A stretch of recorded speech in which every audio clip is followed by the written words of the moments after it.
It was a foggy night on the Farquhar branch. Thomas had just finished taking his last train of the day and puffed safely back to the sheds he shared with Percy and Toby. When he arrived, Percy was telling Toby a scary story. "Are you still going on about those silly ghost stories?" Thomas asked as he backed down into the sheds. "I'm telling Toby about a demon train," Percy replied. "A demon train? Whatever next?" Thomas laughed. Toby gave an amused sigh and rolled his eyes. "Please continue," he said to Percy. "No one knows what this engine looks like. The only thing they can make out is the shape of the smoke box," Percy continued. Thomas didn't bother listening to the rest and backed further into the shed. "It's all just a bunch of rubbish," he said to himself before he drifted off to sleep. A while later, Thomas opened his eyes. He looked around. The fog seemed to have gotten thicker, making the area around him seem smaller, which made him feel more isolated. Thomas couldn't help but feel something was off. He looked around again, but slowly and more closely. He turned his gaze to the tracks in front of him, and could vaguely make out the shape of an engine's smoke box through the fog. Thomas felt uneasy, especially given that he couldn't make out anything except for the black shape of the smoke box. Thomas eyed it, trying to see if there were any features. He would soon regret it. He was able to make out something. 2 tiny, barely visible white dots where the eyes would be. Thomas stared, wide-eyed and mouth agape at the sight. Then, the engine began to move closer to him. Thomas was now panicking. "Help!" he screamed, but no sound came from his mouth. The engine moved closer. Thomas was frantic. He tried to scream, but he couldn't. He tried to whistle for help, but he couldn't. He tried to reverse, but he couldn't. Nothing Thomas tried was working. It was like he had no control of himself, that he was trapped in his own frame. The specter was now just a few yards away from him. Thomas shut his eyes and prepared for the worst. Thomas waited for what felt like an eternity, but nothing happened. He carefully squinted, then fully opened his eyes. The fog was now not as thick as it was, and the thing he had seen was now gone. "What was that?" Thomas asked quietly before realizing he could talk again. Thomas was glad that he was back in control of himself, but he didn't feel safe. Whatever it was that he saw was probably still out there, still watching him.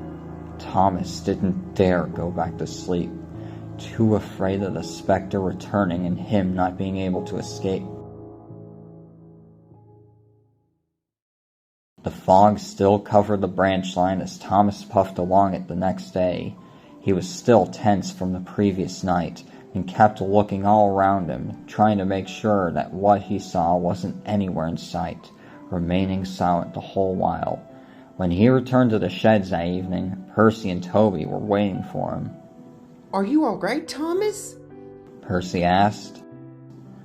I'm fine, thanks," Thomas replied. "It doesn't sound like it," said Toby. "I'm all right, really," Thomas insisted. "I'm just a bit nervous about the fog. Trying to be careful, you know." Percy and Toby didn't persist and fell asleep instead. Thomas stayed awake, however. He was scared and continued eyeing his surroundings, trying to make sure the specter wouldn't appear again. He was exhausted the next day as he puffed into Elsbridge. He was eyeing the station in a nearby yard and trying to stay awake. He would jolt himself awake every time he began to nod off, but he wasn't able to keep it up for long. "Wake up, Thomas!" James whistled. Thomas woke with a start. "You were supposed to be off 5 minutes ago," The red engine said. "Oh dear, I'd better get going," cried Thomas as he shot out of the station. Despite him going as fast as he could, he was late at every stop, and the passengers were not happy. Neither was the Fat Controller when he heard the news. "I've heard complaints aplenty from the passengers about you being late all day because you weren't getting enough sleep. It is very important that you get sleep every night. the Fat Controller said that evening. Now I expect you to rest up tonight. I'm sorry, sir, but I can't, said Thomas. The Fat Controller stared. And why ever not? He asked sternly. Because something tried to attack me the other night, Thomas replied. What sort of something? Asked the Fat Controller. I couldn't see it fully due to the fog, but I could just make out the smoke box and... Thomas shivered. All I could see on the front of the smoke box were two tiny white dots where the eyes would have been. You must have had a nightmare. Percy put in. You got scared of my story and your imagination went wild. It was not my imagination, Thomas protested. I was awake when I saw that thing in the fog, but I couldn't move, speak, or even whistle for help. That godforsaken thing nearly got me, he cried. The Fat Controller listened. I see now what it is you experienced. He said after Thomas had finished. What you went through that night was called sleep paralysis. It is when you're only partially awake, as in you can open your eyes and see, but the rest of your body isn't fully awake yet, meaning you can't use those parts of you. He explained. How does that explain the thing I saw? Thomas asked. During these night's sleep paralysis episodes, you can go into a state of panic because of your inability to use anything other than your eyes, The Fat Controller continued. which causes you to see horrifying things that aren't there. The ant engine that you saw was one of those hallucinations. So that thing was just my imagination, Thomas said. Exactly. The Fat Controller replied. And it's not only with you. Sleep paralysis can happen to anyone. That's a relief, Thomas said. Now that that's cleared up, I expect you won't have any more problems. The Fat Controller asked. No, sir, I won't, answered Thomas. That's a good engine. Said the Fat Controller.